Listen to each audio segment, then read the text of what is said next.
Bonjour à tous et bienvenue à votre édition L'Info.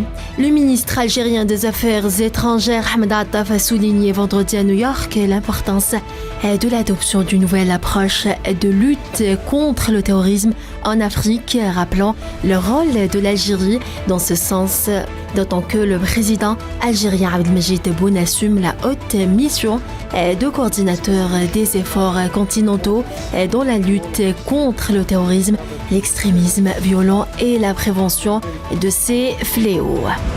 L'ambassadeur sahraoui représentant du Front Polisario auprès de l'ONU, Sidi Mohamed Amar, s'est félicité du contenu de l'allocution du président algérien devant la 78e session ordinaire de l'Assemblée générale de l'ONU et qui a constitué un diagnostic global de la situation internationale actuelle et des défis auxquels fait face le monde.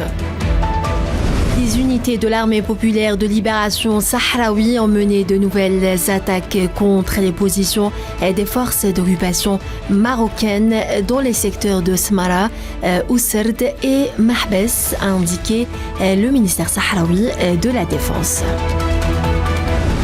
Les équipes de la protection civile algérienne présentes dans la ville de Derna en Libye ont retiré 200 corps sans vie des décombres depuis le début de leur mission de solidarité suite aux inondations dévastatrices qui ont frappé récemment ce pays. Au total, 28 Palestiniens ont été blessés vendredi dans la bande de Gaza par des tirs des forces sionistes, selon des sources de santé palestiniennes. Le président tunisien Kais Saied a signé un décret présidentiel paru hier dans le journal officiel de la République tunisienne portant sur la répartition du pays en 5 districts.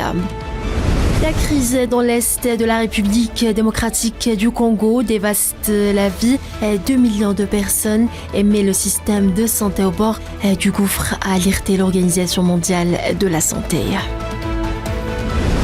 Les forces de défense camerounaises ont éliminé 3 terroristes de Boko Haram lors d'une opération menée dans la région de l'extrême nord du pays.